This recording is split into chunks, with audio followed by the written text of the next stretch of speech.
Apocalipsis capítulo 2, versículo 8 al versículo 11 dice así la palabra de Dios: y escribe al ángel de la iglesia en Esmirna, el primero y el postrero, el que estuvo muerto y vivió, dice esto: yo conozco tus obras y tu tribulación y tu pobreza, pero tú eres rico, y la blasfemia de los que se dicen ser judíos y no lo son, sino sinagoga de Satanás.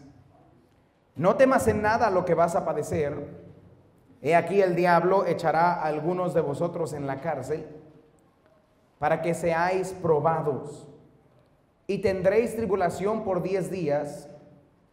Sé fiel hasta la muerte, y yo te daré la corona de la vida. El que tiene oído, oiga lo que el Espíritu dice a las iglesias. El que venciere no sufrirá daño de la segunda muerte. Vamos a orar. Señor, gracias. Gracias, Señor, por tu palabra. Gracias por tu misericordia.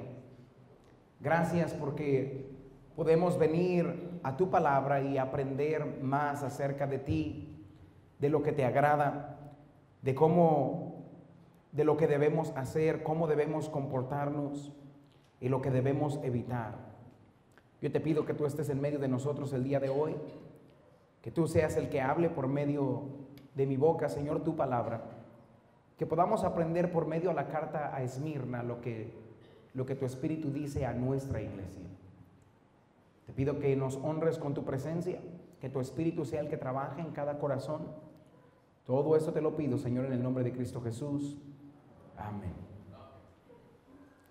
Estamos en el libro de Apocalipsis, capítulo 2, y ahora estamos hablando acerca de las cartas a las iglesias.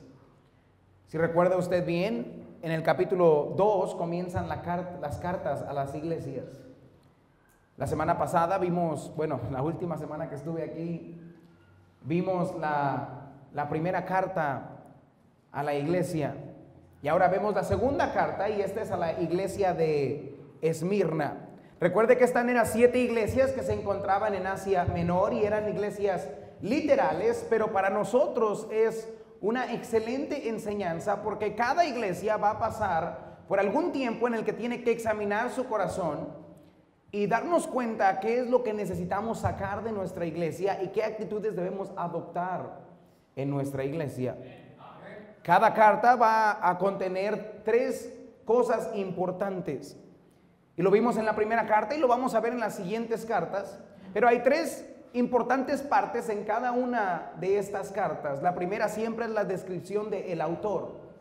Siempre se nos dice quién está hablando. En cada una de las cartas Jesucristo se va a introducir con un nombre diferente que nos va a decir qué le da a él el derecho de juzgar a la iglesia. Después vamos a ver nosotros la confirmación de la iglesia. ¿A qué iglesia se le está hablando? Ahora vemos que se le está confirmando, se le está hablando a una iglesia literal en Asia Menor, a una de las 7 iglesias. Y después siempre va a tener el contenido de la carta. ¿Qué es lo que Jesús le quiere decir a su iglesia? A veces es bueno, a veces es malo.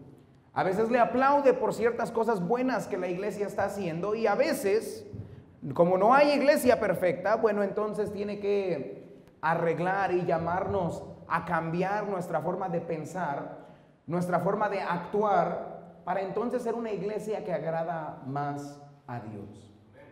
Esto es lo que cada iglesia debería de hacer cada vez que entra por las puertas de la iglesia, porque la iglesia no es el edificio o las bancas. La iglesia es su pueblo que fue salvo y bautizado y se congrega en su nombre.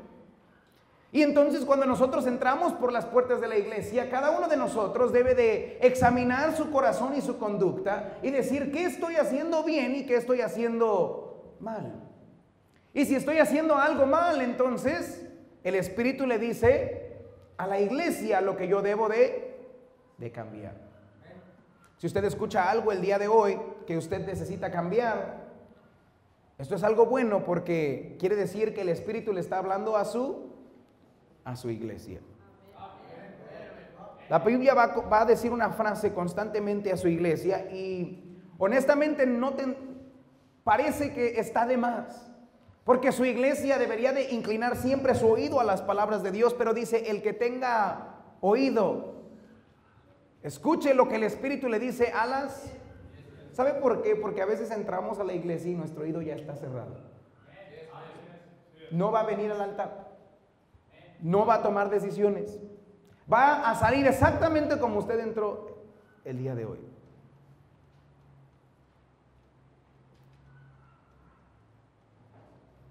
Ya decidió que no va a poner atención.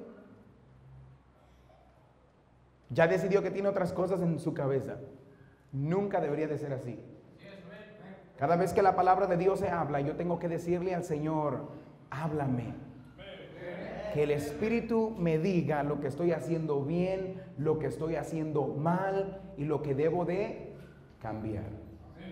Y si el Espíritu me habla, más me vale a mí como iglesia de Dios escuchar. La primera carta a la iglesia nos enseñó el autor es Jesucristo. Vimos varios nombres de descripción a Jesucristo. Después vimos que Dios tiene una relación especial con los pastores. A Él le llama las estrellas, recuerde, los ángeles. Y luego los candeleros se le llama a las iglesias, que está refiriéndose que Él tiene una relación especial con el pastor y una relación especial con la iglesia.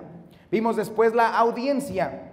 Le da la declaración a la iglesia y le empieza a decir las cosas que ha hecho buenas. Pero después les dice, tengo contra ti que has dejado tu primer amor. Los confrontas. Dios siempre confronta a su iglesia. Porque Dios quiere que su iglesia mejore. Dios quiere que su iglesia haga más para la obra de Dios. Y entonces confronta a la iglesia y les llama a tomar acción. Siempre que Dios le habla a la iglesia, Dios espera que la iglesia escuche y que tome acción para lo que Dios está hablando. Le pidió que tomara 3 acciones para poder regresar a su primer amor. Y esto era, recuerda de dónde has caído. Recuerda cómo servías al Señor. Recuerda cómo amabas al Señor. Recuerda lo que estabas dispuesto a sacrificar para el Señor. Recuerda la pasión que tenías para hacer la obra del Señor. Recuerda la pasión que tenías para vivir en santidad para la obra de Dios. Dice, recuerda de dónde has caído. Y después dice la Biblia, arrepiéntete, cambia. Deja de hacer lo que estás haciendo y comienza una vez más a repetir y hacer las primeras obras. Esto es lo que Dios le dijo a la primera iglesia. La carta a la segunda iglesia, la iglesia de Esmirna, es muy parecida en cuanto a su bosquejo, pero tiene diferentes cosas que Dios le llama a la atención. Y mire, Dios conmemora mucho más a esta iglesia que probablemente cualquier otra iglesia en las 7 iglesias. Y entonces quiero que note ahí, número 1, el comienzo de la carta. El comienzo de la carta es similar al comienzo pasado. Va a decirnos primeramente a quién está dirigida la carta. Escriba ahí en el inciso A, dirigida al ángel de la iglesia. Esta carta, en el comienzo de la carta, en los primeros versículos, nos va a dar 3 importantes lecciones para cada uno de nosotros. La primera es que la carta es dirigida al ángel de la iglesia. Note lo que dice el versículo 8 de Apocalipsis capítulo 2. Y escribe al ángel de la iglesia en Esmirna. Es interesante que Dios no le dice escribe a la iglesia de Esmirna. Le dice escribe a el ángel de la iglesia de Esmirna. ¿Por qué Dios no le escribiría a la iglesia por completo? ¿Por qué Dios le escribiría a el ángel de la iglesia de Esmirna? Bueno, porque el ángel es el pastor. Recuerde lo que dice Apocalipsis 1:20, el misterio de las 7 estrellas que has visto en mi diestra y de los 7 candeleros de oro. Las 7 estrellas son los ángeles de las 7 iglesias. ¿Quiénes son los ángeles? ¿A quién se refiere como ángel en el libro de Apocalipsis? A los pastores, al que está encargado de la iglesia. ¿Por qué Dios le escribe la carta al ángel de la iglesia de Esmirna? Porque el ángel es el pastor. El pastor es a quien Dios ha diseñado para que él se ponga en un lugar especial y guíe a la iglesia. Andrés, pon atención, aquí te quiero tus ojos, no quiero que estés platicando.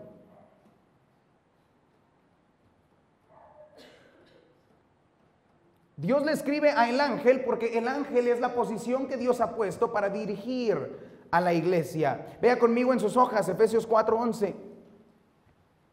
Efesios 4:11. Dios es el que llama a este oficio. Dios es el que diseñó la iglesia y diseñó cómo debe correrse la iglesia y las posiciones específicas en cada iglesia. Note lo que dice. ¿Y quién?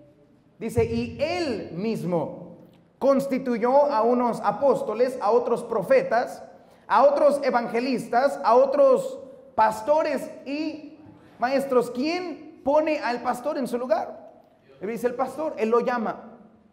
Él lo equipa, Él lo pone en el lugar, y por eso cuando Dios le habla a la iglesia de Esmirna, le habla por medio de su pastor.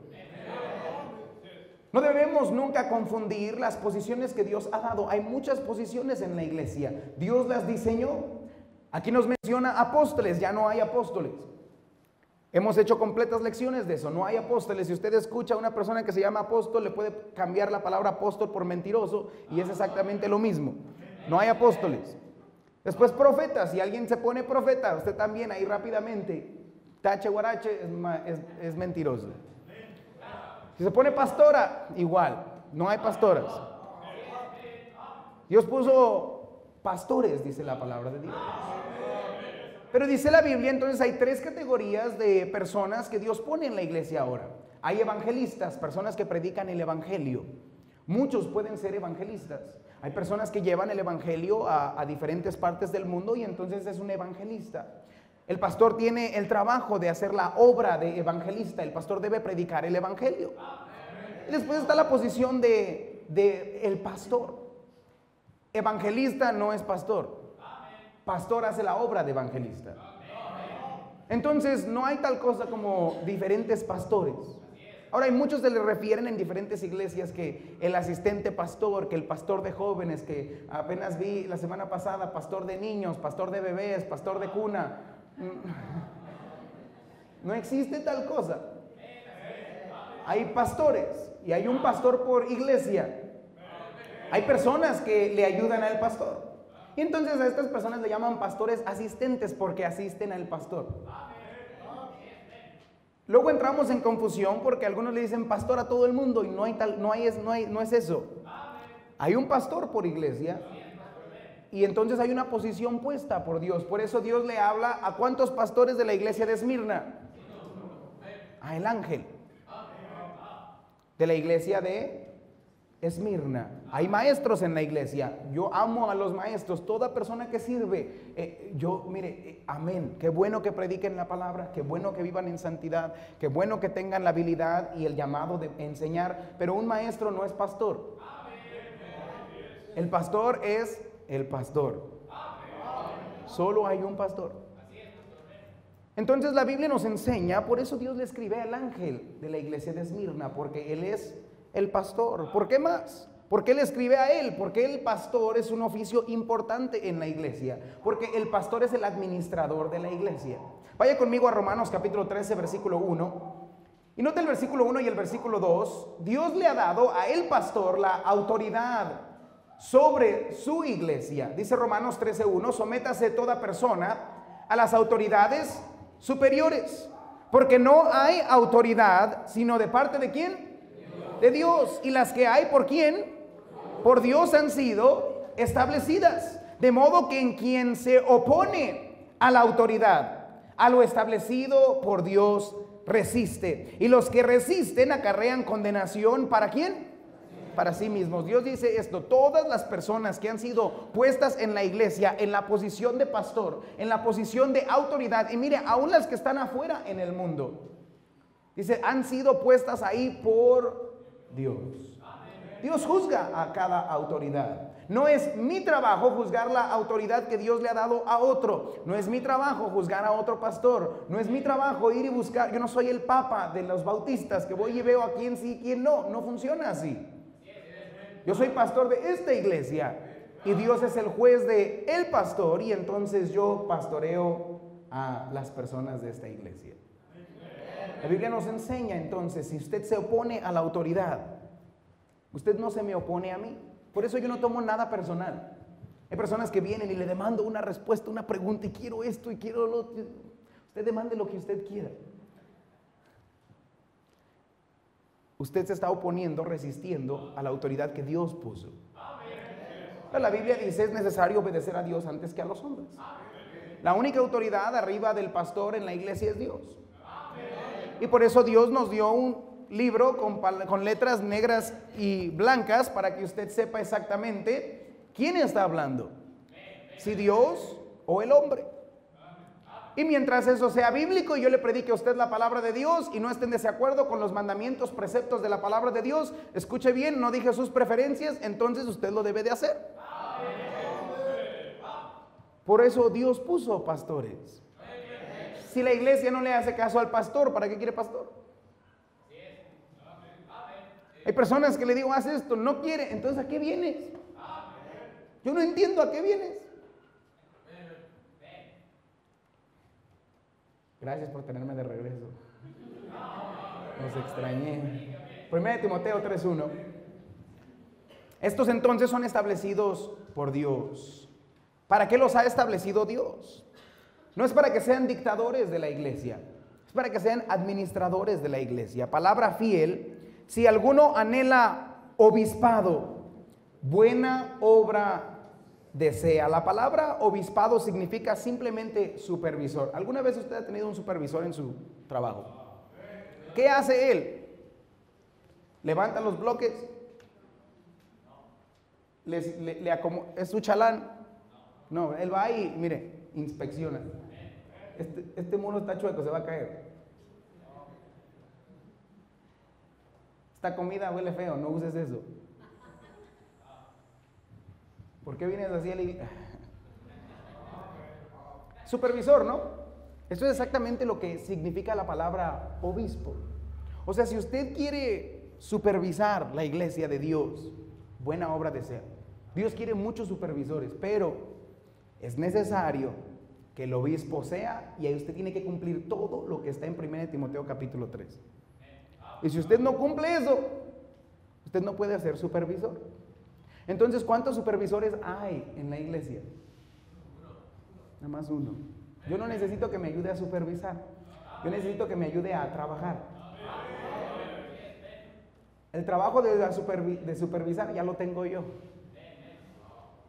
Ese es mi trabajo y me encanta mi trabajo. Pero eso es lo que Dios ha puesto en la iglesia, a un supervisor. ¿Por qué? Porque tenemos que asegurarnos de que todo corra de acuerdo a la palabra de Dios. Yo debo ver la Biblia y debo ver la iglesia y decir, ¿concuerda o no concuerda lo que estamos haciendo? Y si no concuerda con la palabra de Dios, yo lo tengo que cambiar. Y si concuerda con la palabra de Dios, yo le tengo que animar para seguir haciendo más para la obra de Dios. A veces dice la iglesia: ¿quién es usted para decirme qué hacer? Nadie, nada más la autoridad en su vida puesta por Dios. Nada más. Algunos dicen: pastor, ¿por qué tengo que usar corbata? Porque así lo dije yo. Se acabó. Es el supervisor. Cuando su supervisor en Coppel le dice: traiga su corbata azul, ¿qué le dice usted? ¿Y usted quién lo puso como mi jefe? No dice eso, ¿verdad que no? Cuando le dice llegue a tiempo, ¿qué dice usted? Cuando le dice estos son sus horarios, ¿qué le dice usted? Yo opino. ¿Verdad que no? ¿Por qué? Porque es una autoridad. Tenemos que darnos cuenta, como iglesia, Dios ha puesto autoridades en la iglesia. Tiene que darse cuenta de esto. Un lugar sin autoridad es una anarquía y eso no funciona. ¿Se acuerda usted cuál fue el periodo más duro, más difícil, más perverso en la era de Israel? Se llama, lo puede encontrar usted en el libro de los Jueces, porque cada uno hacía lo que bien lee. ¿Se imagina si eso pasara en la iglesia? De repente llegamos y una pared blanca, otra pared amarilla, una morada, peleando. Si con un líder se pelea la iglesia, imagínense sin líder. Entonces la Biblia enseña, fueron establecidas por Dios. Él es supervisor de la obra de la iglesia de Cristo. No es la iglesia de Pedro, es la iglesia de Cristo. Vaya conmigo a 1 Corintios capítulo 4, versículo 1 ahí en sus hojas. Dice: así pues tengamos los hombres por servidores de Cristo, y note esto, y administradores de los misterios de Dios. Ahora bien, se requiere de los administradores que cada uno sea hallado fiel. La Biblia le llama al pastor, al obispo, entonces un administrador. Un administrador es una persona que administra los bienes ajenos. La palabra administrar significa gobernar o ejercer autoridad. Entonces, la descripción de mi trabajo es ejercer autoridad que Dios me ha dado en la casa de Dios. Así es mi definición de trabajo. Usted dice, pastor, ¿qué tiene que hacer un pastor? Mire, el pastor no se trata de ir a visitar, el pastor no es para que le dé dinero, el pastor, eso no es la definición que Dios le da al pastor. El pastor es el administrador de la iglesia de Dios. Yo gobierno lo que Dios nos da. Entonces yo le digo, no haga eso, no se lleve eso, deje las sillas, tráigaselas para acá, ponga. Ese es mi trabajo. Porque soy el administrador de todo lo que Dios nos ha dado. ¿Cómo se sabe que Dios aprueba la administración de un pastor? ¿Recuerda al siervo fiel que invirtió bien sus talentos? ¿Y qué pasó con él? Le dio más. Y si hay un pastor, el que hace mal, ¿qué cree? Dios lo quita. Dice, tú ya no vas a ser pastor. Porque no eres un buen administrador de las cosas de Dios. ¿Quién pone y quién quita? Entonces usted de eso no se preocupe. Su trabajo es servir a Dios. La Biblia entonces nos enseña, ¿por qué le habló entonces al pastor? Porque el pastor es el administrador. Él está diciendo, ángel de la iglesia de Esmirna, hay cosas en la iglesia que necesitas cambiar. Muchas veces Dios va a lidiar en el corazón del pastor primero y después va a ser mi trabajo lidiar con el corazón de la iglesia. Note ahí Hebreos 13:17 y quiero que vea la palabra de Dios. Hebreos 13:17 dice así: obedeced ¿a quién? A vuestros pastores. A cada padre le encanta, honra a tu padre. A cada madre le encanta, honra a tu madre para que te vaya. Esto es exactamente lo que dice Hebreos 13:17. ¿Dónde dice, pastor, que haga esto? En Hebreos 13:17. Obedeced a vuestros pastores. Pero ¿dónde no dice que me sujeten? No se preocupe, sigue leyendo. Y sujetaos a ellos. ¿Por qué? Porque ellos velan por vuestras almas, como quienes han de dar cuenta, para que lo hagan con alegría y no quejándose, porque esto no es provechoso. Mi trabajo es darle cuentas a Dios por la iglesia. Por eso Dios le dedica la carta a Esmirna, el ángel de Esmirna, porque el pastor de la iglesia de Esmirna le va a dar cuentas a Dios por lo que está pasando en la iglesia de Esmirna. Dios dice, te he puesto como administrador, te he puesto como el supervisor de la iglesia, necesito hablar contigo. Hay ciertas cosas que son buenas, ciertas cosas que están mal. Y yo como pastor, no hablo de mi posición como si fuera una posición o un privilegio, sino lo digo porque es una gran responsabilidad. Yo le voy a dar cuentas a Dios por lo que pasa en la iglesia. Por eso a veces el pastor tiene que tomar decisiones difíciles. Por eso el pastor a veces tiene que decidir, esto se va a hacer, esto no se va a hacer. Usted ya no venga, usted sí venga, haga esto, haga lo otro. Y déjeme decirle, del corazón de un pastor, no es fácil hacer eso. Como padre le cuesta trabajo castigar y disciplinar a sus hijos. Le cuesta trabajo decidir qué trabajo va a hacer, cómo va a pagar las cuentas, qué se debe comprar, qué no se debe comprar. Le cuesta trabajo eso. Usted nada más tiene 5 hijos, algunos 2. Un pastor tiene que dar cuentas de cientos de personas. Por eso la palabra de Dios nos enseña que debemos obedecer a nuestros pastores. ¿Cómo estaría su casa si sus 2 hijos, 3 hijos, 5 hijos? ¿Quién tiene más de 5 hijos? ¿Alguien tiene más de 5 hijos? Hasta ahí más o menos nos quedamos, ok. Échale ganas.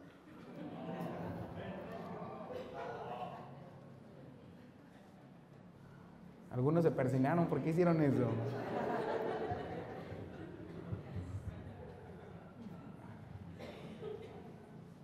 ¿Cómo estaría su casa si sus hijos no le obedecieran a usted? ¿Cómo cree que va a estar la iglesia si usted no obedece? Por eso dice la Biblia, obedece a tus pastores. Tienen que entender que es una gran responsabilidad.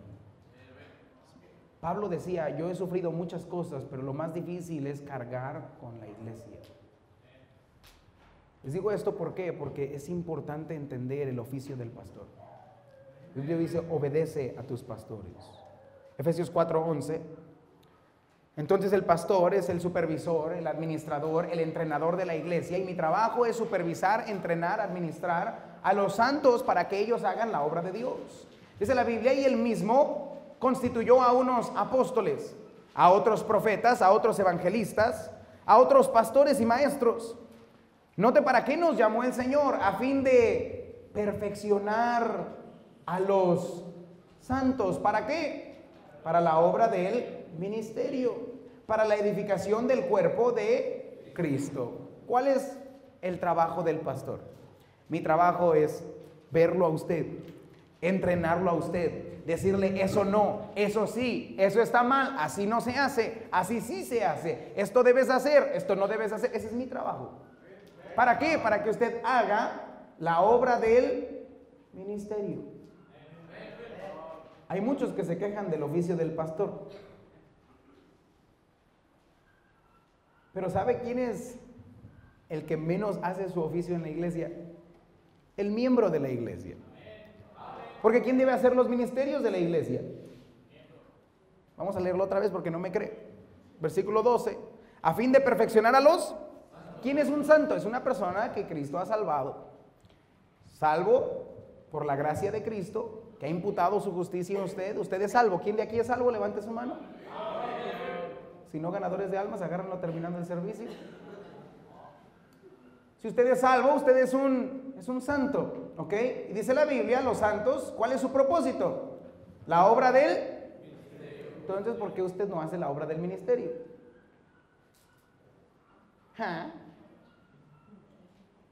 ¿Quién debe de hacer la obra? Según Efesios capítulo 4, versículo 12. Entonces, ¿por qué batallan en la iglesia para encontrar maestros, para ujieres, capitanes de ruta, conductor? ¿Por qué le tengo que rogar? No, usted me debería de rogar a mí. Déjeme trabajar, déjeme ayudar. Y yo debería de decirle, no, porque te falta esto. Y usted debería de ir corriendo a su casa, arreglar su corazón y regresar y volver a hacerlo. Eso es lo que dice la palabra de Dios.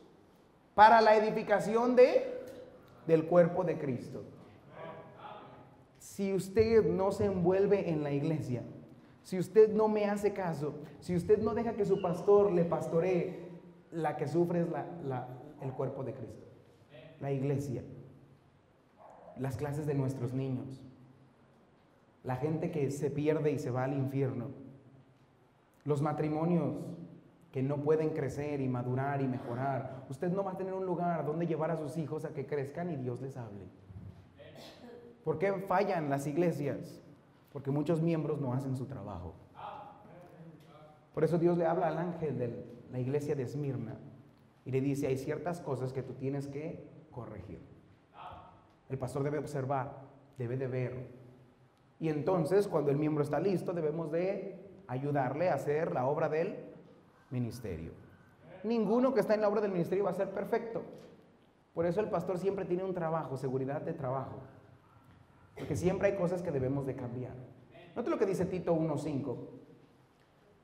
Por esta causa, porque hay pastores, porque existen pastores, porque hay, note lo que dice la Biblia, por esta causa te dejé en Creta, para que corrigieses lo deficiente y establecieses ancianos en cada ciudad, así como yo te mandé. Dice la palabra de Dios, para eso dejó Pablo a Tito en Creta. ¿Para qué? Para corregir lo que está deficiente, lo que no sirve, lo que le falta, lo que cae corto. Dice la Biblia, ese es el trabajo del pastor. Yo observo y digo, no tenemos suficientes ganadores de almas. Usted debe ganar almas. Y usted debe de Hebreos 13:7 otra vez. ¿Usted debe de obedecer? O sea que si yo le digo el sábado aquí nos vemos para salir y predicar el evangelio, usted tiene dos opciones: desobedecer a su pastor o obedecer a su pastor. ¿Por qué? Yo soy bien honesto con usted. Si no me puede obedecer a mí, si yo no soy una persona que me he ganado su respeto, no venga, vaya a otro lado, vaya con un pastor que usted pueda obedecer. ¿Por qué? Porque si no, usted nunca va a hacer nada en la obra de Dios. La Biblia nos enseña, nosotros debemos de ayudar al pastor, trabajar en la obra de Dios. Solo así podemos tener iglesias fuertes que hacen la obra del Señor. Para mí es imposible el pensar que hay gente que está dispuesta, mire, a poner carteles enormes que dicen honorable a un perverso que violó tantos niños y niñas, y aún así ellos siguen fieles en la obra del Señor. Y nosotros, pastores bautistas, podemos vivir toda una vida santa y hay miembros en la iglesia que no van a hacer lo que les decimos. Yo no entiendo eso. La Biblia entonces pone el oficio del pastor. Se le refiere la carta al pastor de la iglesia de Esmirna. Escriba ahí, inciso B. ¿Quién escribió la carta? Bueno, la carta es por Jesucristo. Por Jesucristo. Jesucristo mismo escribe la carta. Note lo que dice Apocalipsis capítulo 2, versículo 8. Y escribe al ángel de la iglesia en Esmirna: el primero y el postrero, el que estuvo muerto y vivió, dice esto. Una vez más Jesucristo le pide a Juan y le dice: dile al ángel de la iglesia de Esmirna que el que está hablando soy yo, Jesucristo, el primero y el postrero, el que estuvo muerto y vivió. Él es el que dice esto a la iglesia. Se da dos títulos importantísimos en la iglesia. El primero es el primero y el postrero. Jesús es Dios. Toda persona que le quita la deidad a Jesucristo es un anticristo y no cree lo que la Biblia enseña. La palabra de Dios claramente nos enseña que Jesús es el primero. Colosenses 1:15, note lo que dice sus hojas. Él es la imagen del Dios invisible, el primogénito de toda creación, porque en Él fueron creadas todas las cosas, las que hay en los cielos y las que hay en la tierra, visibles e invisibles, sean tronos, sean dominios, sean principados, sean potestades. Todo fue creado por medio de Él y para Él. Él es antes de todas las cosas y todas las cosas en Él subsisten. ¿Quién es el primero? Jesucristo. Jesucristo lo creó todo. Él no es parte de la creación, Él es el que hizo todo en la creación. En la Biblia no existe nada si Cristo no lo hubiera creado. En el principio Dios creó los cielos y la tierra. Colosenses nos dice que Dios es Jesucristo. Él es el último. Note lo que dice Apocalipsis 22:12 ahí en sus hojas. He aquí yo vengo pronto y mi galardón conmigo, para recompensar a cada uno según sea su obra. Yo soy el alfa y la omega, el principio y el fin, el primero y el último. ¿Quién es el último? Jesucristo es el último. Quiero que vea entonces, la Biblia claramente enseña que Jesucristo es el primero y el postrero, el último. Ahora vaya conmigo a Isaías 44:6. Me encantaría que toda persona que quiera negar la deidad de Cristo escuchara esto y nos explique por qué Dios entonces le llama Dios a Jesucristo. Por eso Dios se pone el primero y el postrero, porque Él quiere que nosotros entendamos que Él es Dios. Isaías 44:6, así dice Jehová, Rey de Israel y su Redentor, Jehová de los ejércitos. ¿Qué dice Jehová? Yo soy el primero y yo soy el postrero, y fuera de mí no hay Dios. Jesucristo dice: yo soy Dios. Es exactamente lo que Apocalipsis nos está diciendo. Por eso usa este nombre, porque expresa su autoridad sobre todo el mundo. Él dice: yo estoy escribiendo esta carta porque yo soy Dios, el primero y el postrero. No hay otro Dios fuera de Jesucristo. Jesucristo es inevitablemente, inexcusablemente Dios. Su segundo nombre expresa su autoridad sobre la iglesia.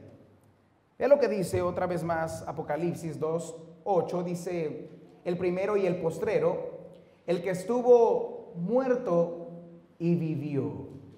Aquí la palabra de Dios quiere expresarnos que Él tiene la autoridad sobre la iglesia. ¿Por qué? Porque Él murió por nosotros. Cristo compró con su sangre la iglesia.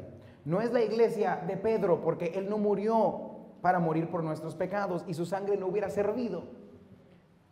Jesucristo es la roca que desecharon los edificadores. Jesucristo es la cabeza del ángulo. Jesucristo es la cabeza de la iglesia. Jesucristo es el que fundó, compró y sostiene su iglesia. Jesucristo es el único que tiene autoridad sobre la iglesia. La palabra de Dios nos enseña, Romanos 5:8, mas Dios muestra su amor para con nosotros, en que siendo aún pecadores, Cristo murió por nosotros, porque mucho más, estando ya justificados en su sangre, por Él seremos salvos de la ira, porque si siendo enemigos, fuimos reconciliados con Dios por la muerte de su Hijo, mucho más, estando reconciliados, seremos salvos por su vida. Cristo es el que nos reconcilia consigo mismo. La Biblia nos enseña: Jesucristo es Dios. Jesucristo es el fundador de la iglesia. Por eso Él escribe esta carta, porque Él tiene autoridad sobre este mundo y tiene autoridad sobre la iglesia. El primero y el postrero, el que murió, pero no se preocupe, Él entregó su vida y después la volvió a tomar. Y dice la Biblia: el que ha resucitado, Él le habló a Juan y Él escribe la carta a Esmirna. Escriba número 2 ahí, el contenido de la carta. El contenido de la carta. La segunda parte de estos versículos es la carta, el contenido que Dios, que Jesucristo le quiere dar a la iglesia de Esmirna. Note lo que dice Apocalipsis 2:9: yo conozco tus obras. Esa frase debería de hacerle temblar, porque no hay nada que usted pueda esconder de Dios. Dios lo sabe todo. Y Él le recuerda: yo conozco tus obras. Jesús le dice al ángel de Esmirna: dile a la iglesia: yo conozco tus obras. Te pueden engañar a ti. Pueden hacer detrás de cámaras lo que ellos quieren. Pueden esconder en su celular lo que ellos quieran. Pero recuérdales: yo conozco tus obras. Pero para todos aquellos que hacen bien, también le dice: recuérdales que yo conozco sus obras. No hay nada que usted haga, aunque sea en la oscuridad, que sea para Dios, que Dios no lo tome a su cuenta. Servir a Dios nunca es en vano. Ganar un alma cuando nadie lo ve, todavía cuenta para Dios. Limpiar la iglesia cuando nadie le agradece, todavía cuenta para Dios. Hacer todos estos ministerios que nadie se da cuenta y que nunca nadie le va a agradecer, dice la Biblia, Dios dice: yo conozco tus obras. Una vez más, Jesús quiere que nosotros conozcamos la misma frase que va a escuchar en todas las cartas: yo conozco tus obras. Jesús conoce nuestras obras. Quiero que sepa ahí: Jesús conoce nuestra condición, su condición. Jesús conoce su condición.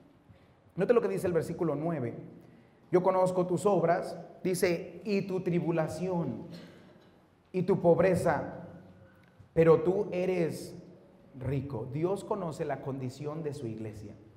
Él sabe exactamente por qué está pasando la iglesia. Él sabe exactamente los problemas que están en su vida. Él sabe exactamente la etapa en la que está su iglesia. Dios sabe lo que necesitan. Dios sabe lo que quieren. Dios sabe el dolor. Dios sabe la persecución. Dios nunca se olvida de ninguna de sus iglesias. Dice la palabra de Dios: yo conozco tu tribulación. La iglesia de Esmirna estaba pasando por un tiempo de tribulación.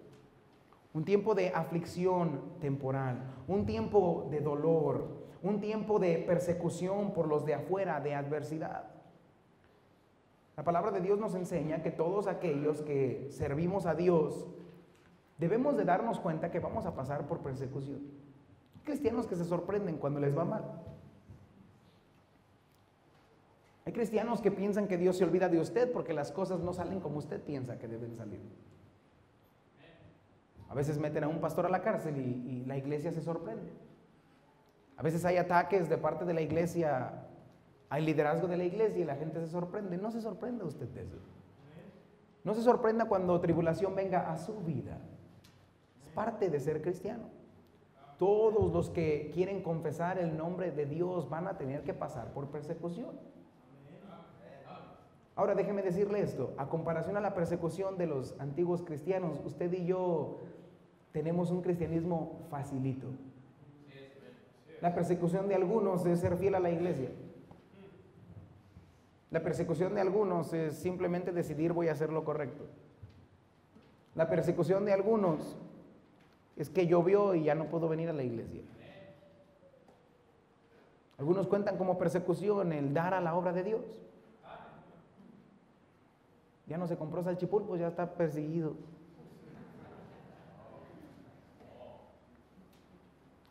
Primera de Pedro 4:12 dice: amados, no os sorprendáis del fuego de prueba que os ha sobrevenido, como si alguna cosa extraña os aconteciese, sino gozaos, por cuanto sois participantes de los padecimientos de Cristo, para que también en la revelación de su gloria os gocéis con gran alegría. Dice la Biblia, mira, no te sorprendas cuando venga algo malo a tu vida.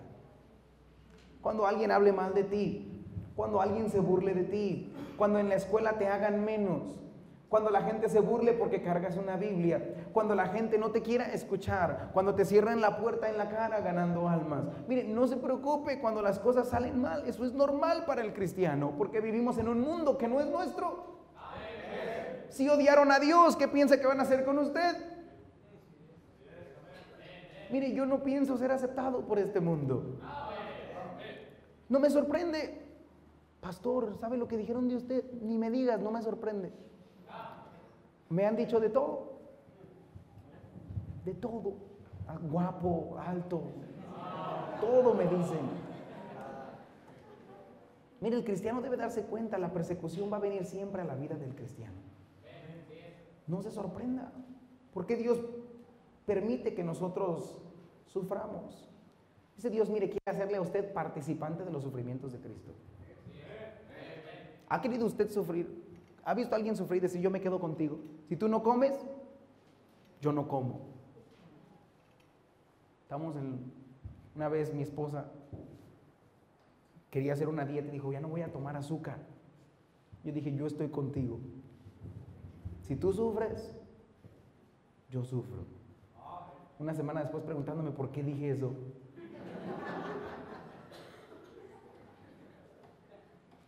Pero ¿sabe por qué lo hacemos? Porque queremos unirnos. ¿Sabe usted qué debe decir? Si mi hermano sufre, yo quiero sufrir con él. Si Dios sufrió por mí, ¿qué puedo yo sufrir para que no pueda sufrir yo para él? Por eso es que yo no entiendo cristianos que no vienen a la iglesia porque están cansados, o cristianos que no quieren sacrificar y dar a la obra de Dios. Porque yo no entiendo por qué cristianos no quieren ser participantes de los sufrimientos de Cristo. Es que está difícil, pastor. Pues sí, ya sé.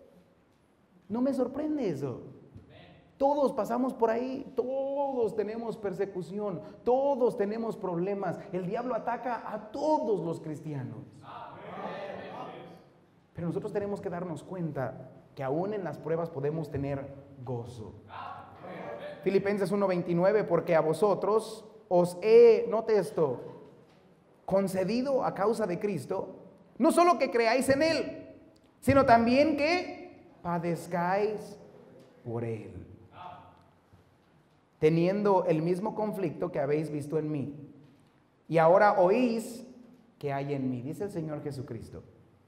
Así como tú creíste en Cristo y eres parte de la vida eterna, así tú ahora tienes que tener parte en los padecimientos de Cristo. Al cristiano le debería de costar ser cristiano. Te debería de costar amistades, te debería de costar, mira, dejar un pecado, deseos, carrera, te debería de doler, de dejar, mira, de que te cueste un trabajo, que te cueste algo, que te cueste dinero. Eso debería de costarnos a todos. Y el cristiano debería de estar feliz de entregar las cosas por amor de Cristo, por la causa de Cristo, por ser coparticipantes de Cristo. Cristo fue a la muerte, obediente hasta la muerte de cruz por usted. ¿Cuánto más usted y yo deberíamos estar dispuestos a sufrir por Cristo? Dice, pastor, es que está difícil la carne. Todos batallamos con eso. Viva por Cristo. Sufra penalidades como buen soldado de Jesucristo. A la mayoría de los cristianos quieren ser soldados, pero sin guerra. Que el enemigo no me dispare. Si no, pues ya no. Así yo no juego. Una vez me tocó ir a jugar cocha, dicen, que te avientan. Y uno vino a quejarse conmigo porque le dispararon. ¿A qué vienes? Vienes a la guerra y no quieres que te disparen, pero ahí estás tú. ¿Qué esperas? El cristiano debería estar dispuesto a sufrir por Cristo. Quiero que se pregunte esto a usted. ¿Qué le ha costado Cristo a usted? ¿Cuánto le ha costado?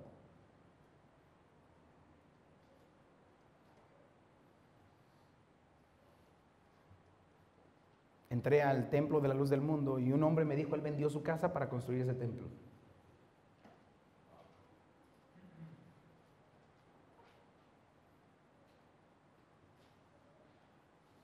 El cristiano promedio se queja del diezmo y ni lo das.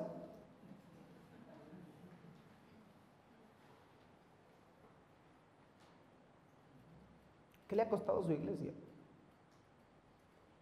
Por eso es que hay muchos cristianos que dicen, si no me gusta esta iglesia me voy a otra. Yo digo, nunca me voy. Aquí, mira, me sacan muerto. Después de todo lo que he entregado aquí, no hombre, que me saquen muerto. Es mi iglesia. Es donde yo puedo servir a Cristo. Es donde yo quiero servir a Cristo. Yo quiero sufrir por la causa de Cristo. Mire, en esta vida nadie se va sin sufrimiento. En esta vida todos se cansan, a todos les duele. Todos tienen problemas. Sea cristiano o no, van a hablar de usted. Sea cristiano o no, le van a robar. Sea cristiano o no, no va a tener dinero. ¿Para qué le hace?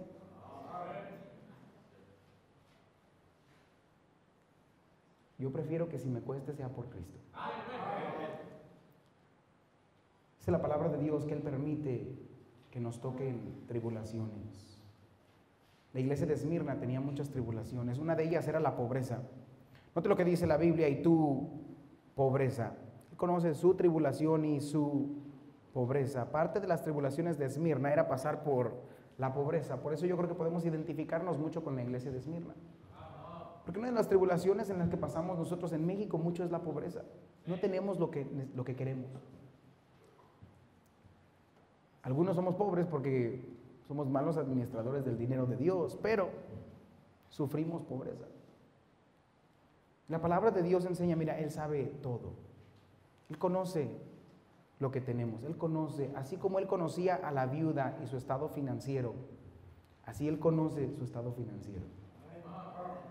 La palabra de Dios dice, sé que eres pobre, pero note lo que le dice después, pero tú eres rico.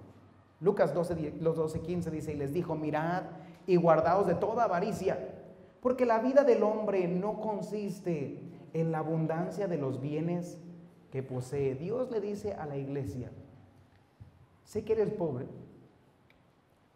pero también sé que eres rico.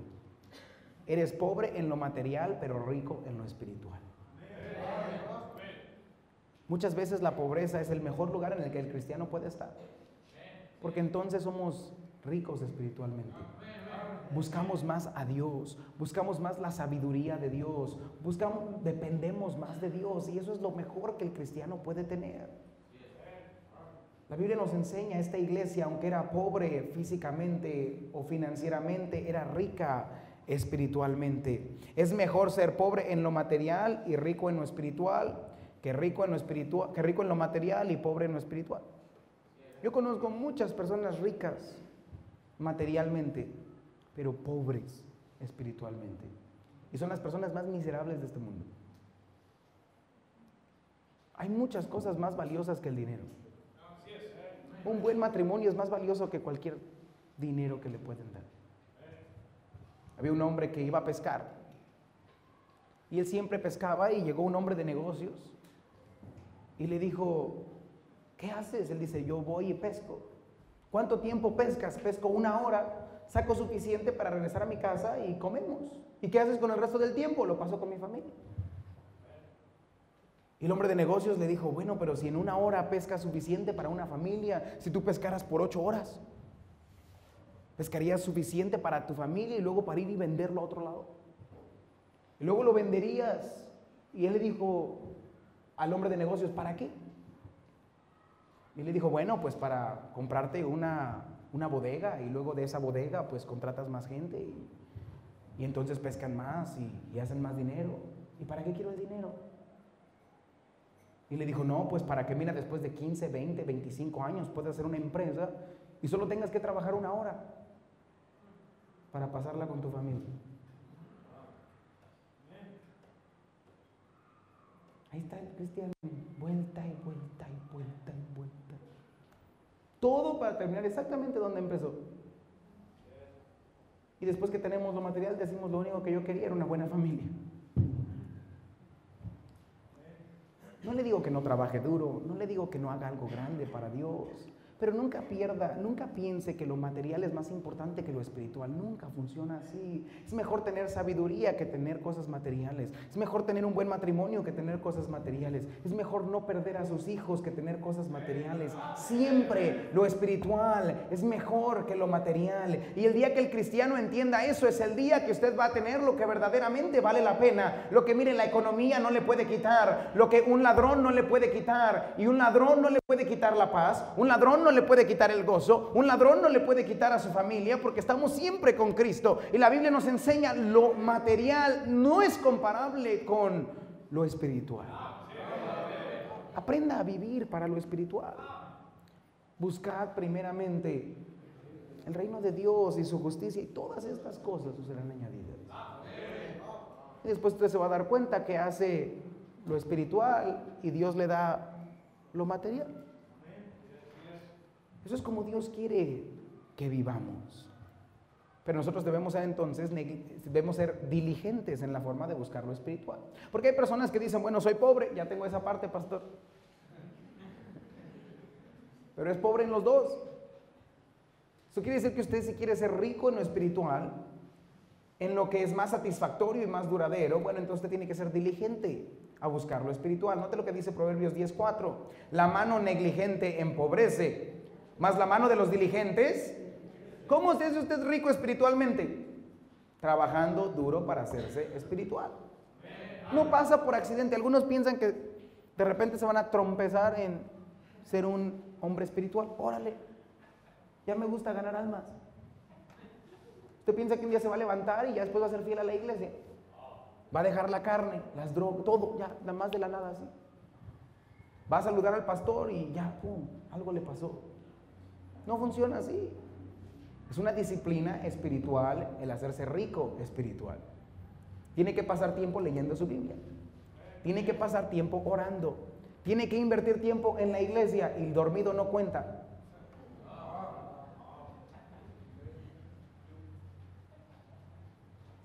Esa estuvo buena, ríanse.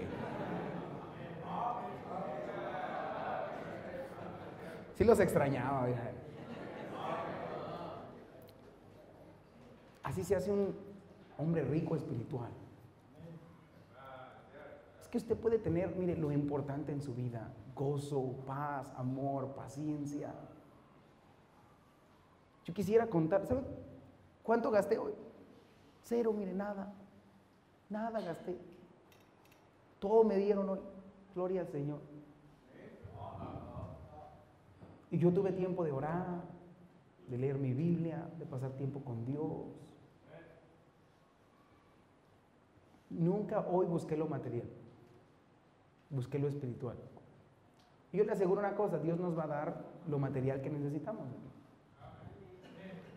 Pero tiene que ser usted diligente. No dije que soy flojo. Hay que orar. Y como se da cuenta, es difícil estudiar la Biblia y orar por mucho tiempo. Usted no aguanta ni una hora aquí. Y le cuento chistes.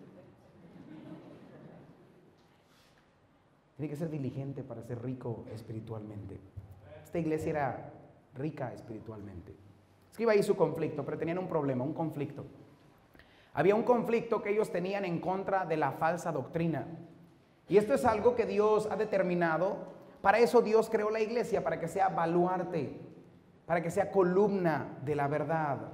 Apocalipsis 2:9 dice: yo conozco tus obras y tu tribulación y tu pobreza, pero tú eres rico. Note esto: y la blasfemia de los que se dicen ser judíos y no lo son, sino sinagoga de Satanás. Él dice: yo sé que estás batallando en tu era con doctrinas. Cada era de cristianos va a batallar con diferentes doctrinas, en las que nosotros nos tenemos que parar y en las que nosotros tenemos que pelear y contender por la fe. La doctrina con la que ellos estaban peleando era con la doctrina de las obras. Estos hombres decían: nosotros somos judíos, somos de la sinagoga de Dios, pero él dice: ustedes no son pueblo de Dios, ustedes no son judíos, ustedes son de la sinagoga de Satanás. Esa doctrina ha corrido desde el principio de los días hasta el día de hoy. Hay personas que se dicen ser hijos de Dios y no son hijos de Dios. En tu nombre echamos fuera demonios, en tu nombre hablamos en lenguas, en tu nombre me cambié el nombre a un nombre judío.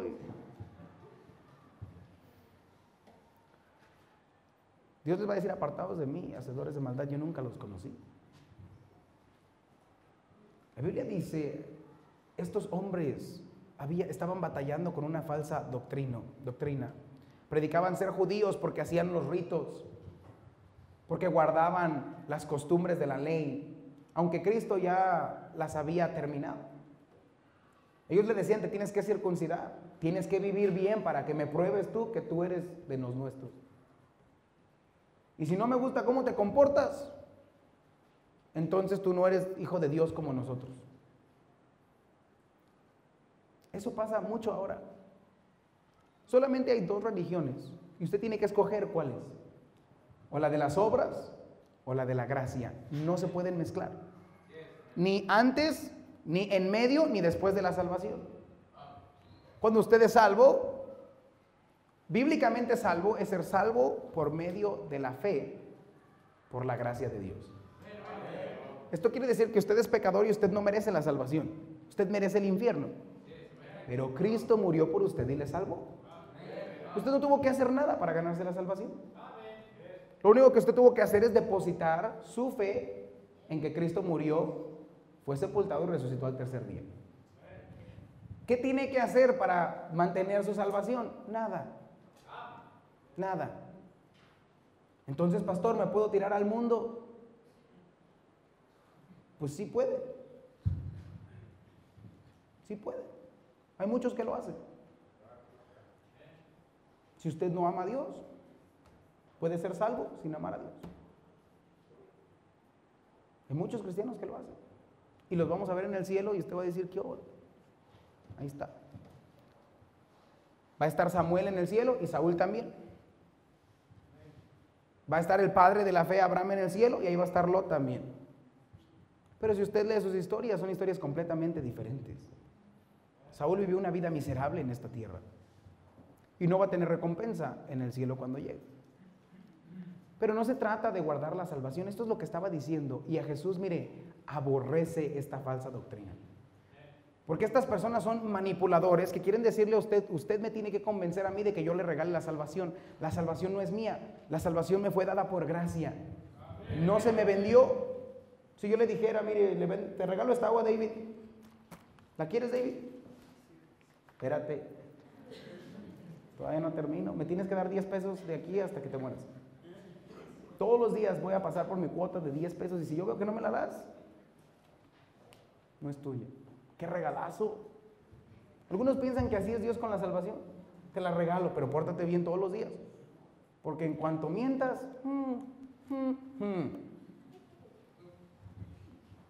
caíste de la gracia. No funciona así. Dios repugna esta doctrina. Por eso dice aquí la Biblia y note esta frase, blasfemia. Esto es grave. Dios le llama esto una blasfemia.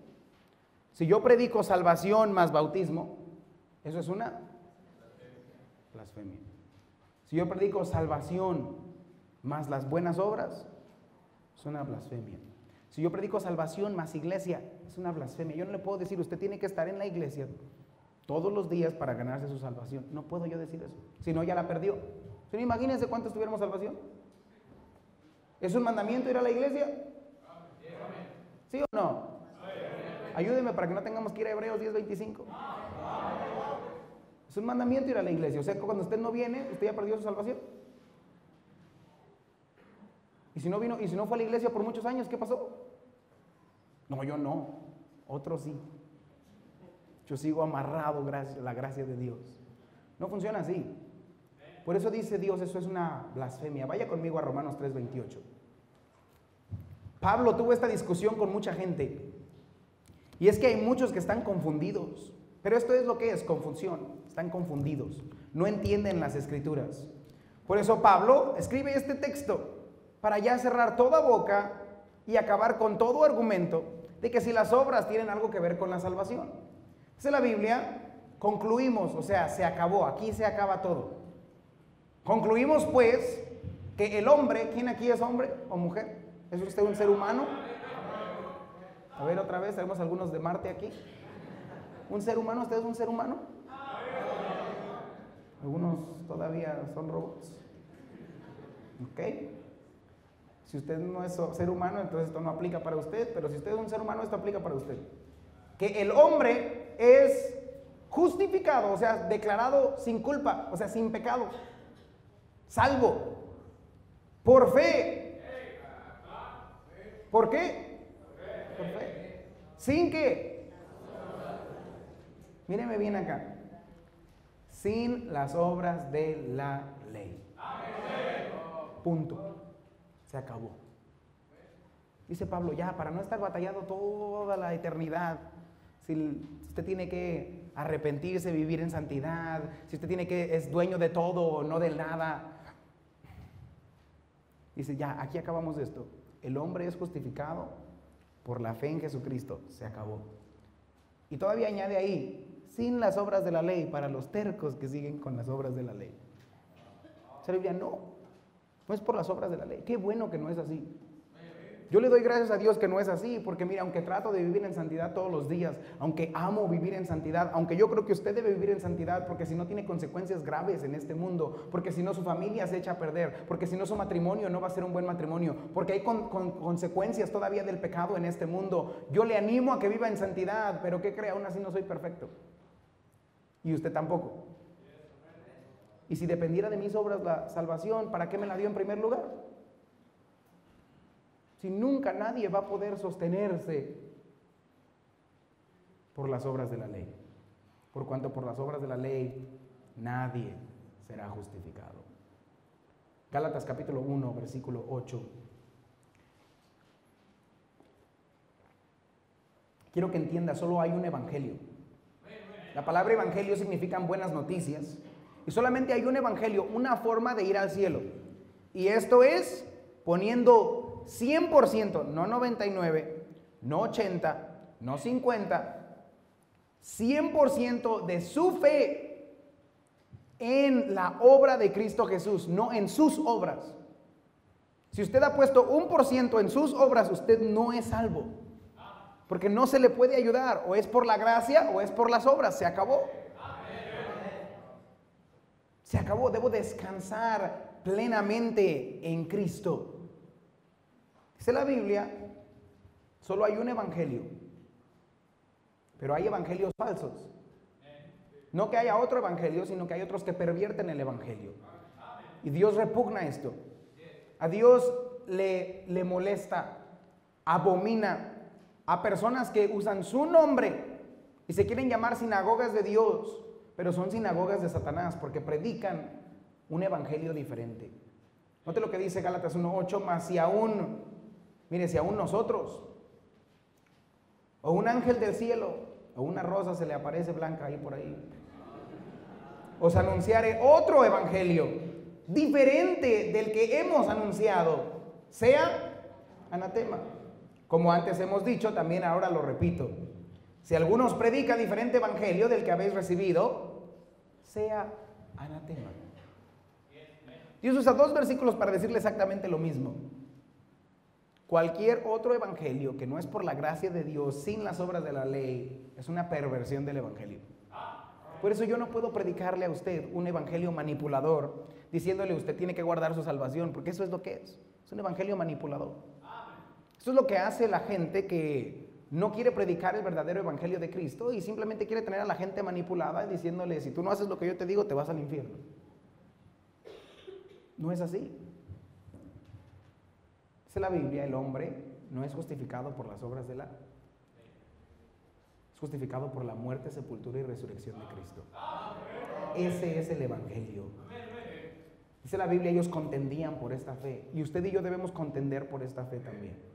Dice la Biblia, Judas 1:3, amados, por la gran solicitud que tenía de escribiros acerca de nuestra común salvación, me ha sido necesario escribiros, exhortándonos que contendáis ardientemente por la fe que una vez dada a los santos. El cristiano debe contender, pelear, conocer, mire, predicar que Cristo es el que salva a los hombres y nada más. En esto sí somos dogmáticos, en esto somos apasionados, en esto, mire, lo empujamos. ¿Por qué? Porque así Cristo lo dijo y Él me ha mandado a mí a predicar un evangelio de gracia y no de obras.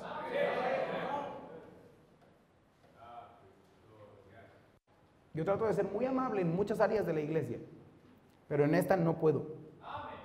Porque solo hay un evangelio. Y todo el que predica que el evangelio no es por Cristo es un anticristo. Se opone al evangelio de Cristo. Porque Cristo es el que murió por mí. Entregó su vida para que por Él nosotros seamos sanados. Él sufrió para que yo tenga vida. Él murió por mis pecados. Y Él es suficiente para pagar por todos mis pecados. Y no necesita mi ayuda para salvar a los hombres. Por eso Él se entregó a sí mismo. La conclusión de la carta. Escriba ahí la conclusión de la carta. Jesús termina esta carta consolando y animando a la iglesia de Esmirna en 3 áreas específicas. Recuerde, ellos estaban pasando por tribulación, estaban pasando por pobreza, estaban pasando combatiendo por la fe, porque había mucha falsa doctrina, una adversidad espiritual. Pero el Señor Jesús, mire, por medio de su palabra, consuela, anima a los cristianos. Y lo primero que les anima es a no temer. Note lo que dice ahí, no temas. Jesús les anima a no temer a las persecuciones. Dice, no temas en nada lo que vas a padecer. He aquí el diablo echará a algunos de vosotros en la cárcel para que seáis probados y tendréis tribulación por 10 días. Jesús le dice, mira, la tribulación que has tenido hasta ahorita ni siquiera es lo más grave que vas a pasar. Él escribe esta carta y le dice, en 10 días van a meter a muchos de ustedes a la cárcel. A muchos de ustedes les va a ir mal. A muchos de ustedes van a pelear en contra de adversidades. Dios va a probar a muchos de ustedes. Y a lo mejor el día de hoy Dios le está diciendo a usted, le va a probar. Le va a doler, va a sufrir. Pero Dios le dice, no temas. ¿Sabe por qué? Porque no importa cuál persecución venga a su vida, Dios está en control de todo. Si usted le da una enfermedad, Dios le puede sanar. Si usted a alguien le quiere hacer un mal, Dios le puede cuidar. No temeré lo que puede hacerme el hombre si Dios está conmigo. Si Dios es por nosotros, entonces ¿por qué le da miedo? Y si voy el sábado a ganar almas, ¿qué voy a comer? Hay tantos cristianos que viven dominados por el miedo. Mira, a mí no me importa. Si no como el sábado, todavía sobrevivo. No pasa nada. Es que, pastor, si voy a la iglesia el domingo, ¿qué va a pasar con mi familia? Va a mejorar. ¿Tengo que llevarlos al parque? No, necesitas llevarlos a la iglesia. ¿Necesito vacaciones? No, necesitas lo espiritual. A algunos les da miedo tomar decisiones para Dios. no quieren crecer espiritualmente, no quieren comprometerse con la iglesia, no quieren dar para la iglesia, no quieren sacrificar para Dios, viven en temor. Siempre que voy a Estados Unidos me dicen esto: ¿no te da miedo vivir en México? Digo, ¿por qué? A una persona fuerte, alta como yo, ¿qué le va a dar miedo?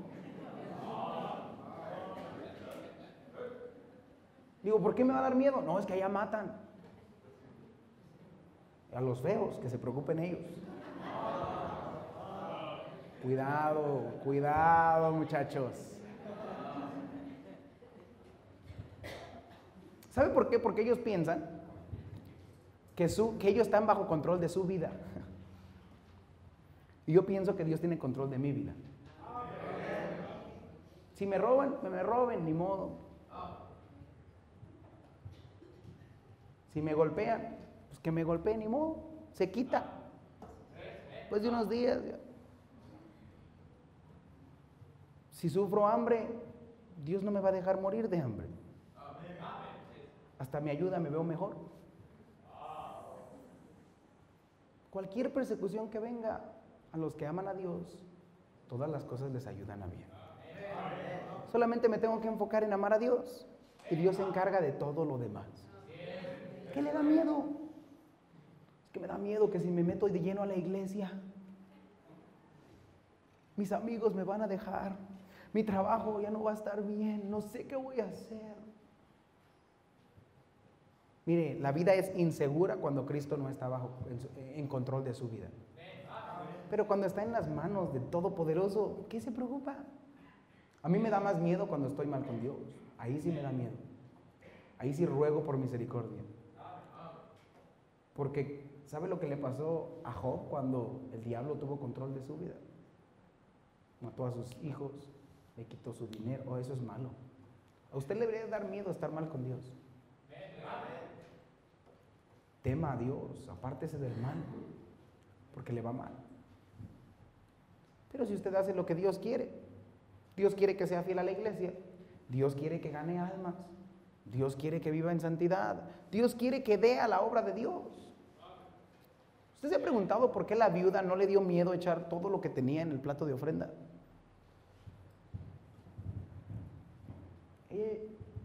Porque Dios está bajo control de sus finanzas. ¿Usted de verdad cree que a la viuda le daba miedo? Ella lo echó ahí porque sabe, no importaba que Jesús estuviera viendo, ella sabe que Dios estaba viendo también. Siempre que ella ha puesto dinero ahí, Dios lo ha visto. Tiene que aprender a confiar en Dios. Ha habido veces en las que yo pongo todo lo que yo tengo, todo mi sustento en la obra de Dios, sin pensarlo. ¿Y qué vas a hacer mañana? Mañana vemos. Usted siga trabajando. Y después, ¿qué cree? Al día siguiente, soy rico otra vez. En lo espiritual. Estuve practicando eso todo el día. No pasa nada. Es que o cree en Dios o no cree en Dios. La Biblia nos enseña, Él le dijo, no temas. Pues tengo por cierto que las aflicciones del tiempo presente no son comparables a la gloria venidera que en nosotros ha de manifestar. ¿Sabe que todas las aflicciones que usted pasa son pequeñas? Cuando usted las ve en el espectro de la eternidad. Si sufre 2 días, 3 días, 10 días, 1 año, 10 años, aquí nosotros vamos a pasar toda la eternidad con Cristo Jesús. Segundo, escriba ahí, sé fiel. Sé fiel. Jesús les anima a ser fiel. Recuerde, Dios sabía su condición. Él le dijo, sé que estás en tribulación, sé que estás en pobreza. Y note lo que le pide el Señor. Sé fiel hasta la muerte, y yo te daré la corona de la vida. Hay personas que dicen, pastor, es que usted me pide que sea fiel a la iglesia, que gane almas, que sacrifique mis finanzas porque usted no conoce mi condición. Tiene razón, yo no conozco su condición, pero Dios sí. ¿Y sabe qué le dice Dios a aquellos que pasan por tribulación y por pobreza? Sé fiel. Es que usted no entiende la economía. No importa la economía, no importan sus finanzas, no importan sus problemas, importa que usted sea fiel. Cada persona que está sentada en estas sillas puede ser fiel. Porque ser fiel es una decisión. Y usted puede decidir ser fiel. Yo puedo decidir voy a estar en la iglesia cuando tengo que estar en la iglesia. Yo puedo decidir voy a ganar almas cada sábado. Yo puedo decir voy a estar presente en el lugar que Dios me puso hasta que me muera. ¿Tiene problemas de finanzas? Dios espera que usted sea fiel. ¿Tiene problemas en su casa? Dios espera que usted sea fiel. Entonces dice, pastor, no voy a poder con mi ministerio. ¿Por qué? ¿Por qué decide no ser fiel? Dios espera que usted sea fiel y fiel hasta que se muera. ¿Hasta cuándo? Hasta que se muera, y si quiere lo mandamos de una vez. Dicen que ahí en la barranca hay espacio. Sea fiel hasta la muerte. Es que algunos debemos decidir el día de hoy, ya basta de echarle la culpa a las circunstancias, basta de echarle la culpa que está lejos, que no hay dinero, que llueve, que bla, bla, bla, bla, bla. Sea fiel. Dios conoce su condición y Dios le dice, sé fiel. Mantengamos firme, sin fluctuar. No, un paso para atrás para echar dos para adelante, pastor. No. La profesión de nuestra esperanza, porque fiel es el que prometió. ¿Sabe por qué Dios sabe que usted puede ser fiel? Porque si usted decide ser fiel, Dios le ayuda a que tenga lo necesario para ser fiel. Pero usted tiene que ser fiel. Dejamos de trabajar, dejamos de hacer por muchas cosas, vacaciones, fiestas, bla, bla, bla. Pero cuando se trata de Dios, no quiere sacrificar. Sea fiel. Por último, note lo que dice. Ponga ahí, eres vencedor. Porque a algunos se les olvida que somos más que vencedores por medio de aquel que nos amó. Apocalipsis 2:11, yo para mí es uno de los versículos que le enseña la seguridad de salvación. Una vez salvo, siempre salvo. Es uno de los versículos más poderosos. Note lo que dice, el que tiene oído, oiga lo que el Espíritu dice a las iglesias. El que venciere, note esto, no sufrirá daño de la segunda muerte. ¿Cuál es la segunda muerte? Habla de una muerte espiritual. Pero los cobardes e incrédulos, los abominables y homicidas, los fornicarios y hechiceros, los idólatras y todos los mentirosos tendrán su parte en el lago que arde con fuego y azufre. Esta es la muerte segunda. La muerte segunda, ¿cuál es? La muerte en el infierno, la condenación al infierno. ¿Sabe qué le dice a la iglesia? Si usted es salvo, no sufrirá daño de la segunda muerte. Es una seguridad plena. El día que usted confió en Cristo, hasta el día que usted muere, su salvación está segura en Cristo. Y si me desvío, a lo mejor Dios lo castiga, a lo mejor Dios se lo lleva temprano. A lo mejor vive una vida muy miserable en este mundo, pero usted no va a sufrir la segunda muerte, porque somos más que vencedores por medio de aquel que nos amó. ¿En quién está segura mi salvación? En el que me amó. Juan 16:13, estas cosas os he hablado para que en mí tengáis paz. En el mundo tendréis aflicción, pero confiad, yo he vencido al mundo. ¿Quién venció al mundo? ¿Por quién somos vencedores? ¿Quién tiene mi salvación? Cristo. Y mientras usted haya puesto su confianza en Cristo, usted no puede ver la segunda muerte. Apocalipsis 20:6. Note lo que dice la palabra de Dios. Ningún creyente sufrirá la segunda muerte. Bienaventurado y santo el que tiene parte en la primera resurrección. La segunda muerte no tiene potestad sobre estos, sino que serán sacerdotes de Dios y de Cristo y reinarán con él 1000 años. Dice la Biblia, si usted es salvo, ya no te preocupes del infierno, porque somos más que vencedores por medio de aquel que nos amó. Si usted puso su confianza en la muerte sepultura de Cristo, ya no tiene que temerle al infierno. Y si me porto mal, usted siempre se porta mal. Si se porta mal, el justo cae 7 veces. Hoy venga, confiese su pecado y viva mejor para Cristo al día siguiente. Gloria a Dios por su misericordia. Y su misericordia es nueva cada mañana. Quiero decirle esto, está pasando por tribulación. No tema, sea fiel Usted ya es más que vencedor por medio que Cristo que le amó. Aprendamos a ser fiel. Aprendamos a ser parte de los sufrimientos de Cristo. Gloria a Dios, que Cristo es el que nos lleva a la victoria. Vamos a orar, Señor.